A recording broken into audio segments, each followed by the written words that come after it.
Август башында Бүтін Дүния Татар Конгрессінің 6-ші құрылтайы болашақ. Милләттәшләребезнең киләчәккә теләкләре, өметләре ниндисең? Бу турыда без халкыбызның затлы, зыялы милләтпәрвәр шәхесләреннән сорарбыз. Алар арасында язучылар, шагыйрьләр, җәмәгать эшлеклеләре, депутатлар һәм милләтебезнең башка асыл кыз уллары булыр. Без башлыйбыз. Исәнме? Айгел, танышып китик әле. Кем булып, кайда эшлисеңме, укыйсыңмы? Мин Казан театр училищесын тамамладым бу елы. Әле генә. Әйе, әле генә. Инде диплом да бирделәрме? Инде дипломымда кызылын алып кайттым. Анда нинди һөнәр дип язылган? Анда актриса драмы һәм преподаватель диелгән. Шушы сәнгать юлын ни өчен, ничек, кайда сайлаган идең? Сәнгать юлын мин бала чактан ук сайладым. Инде кичкенә чактан ук театральный кружокларда шөгыльләндем.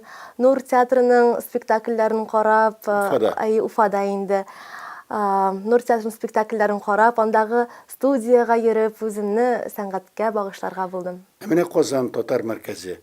Анда милләтнең сулышын сиздеңме һәм үзең ничек катнаштың менә бу милли яшәештә? Казанда инде мин сәнгать дөньясында кайнадым. Иң беренче рольләремнең берсе, ул беренче курста Мустай Кәримнең озын-озак балачак әсәрендә Ак йолдыз роле. Инде диплом эшләргә килгәндә, без Эмир Хайдар Фәйзинең Асыл яр спектаклен куйдык, анда мин Ләлә ролен башкардым. Минем остазым язган әкияттә Кырлай урманда ни булмас әкиятендә Ай кызы ролен уйнадым. Һәм минем уйлавымча театр ул милләткә хезмәт кылу дип уйлыйм. Айгел, актерлык хезмәтендә уңышлар телим. Инде бүтән дөньядан килгән татарлар синең каршыңда тезелеп утырсалар, нинди сүзләр белән мөрәҗәгать итәр идең? Мин аларга шигырь белән әйтеп китер идем әйтә сүзләремне. Рәүл Фәйзуллинның шигыре Туган тел турында бер шигырь. И кардәшем, бер хаҗәтсез кайчак телне шундый бозып сөйлисең. Ил кылагын хурлап халкымның рухын рәнҗетәмен димисең. Һич мәртәбә түгел туган телдә җиң эшенә карап сөйләшү.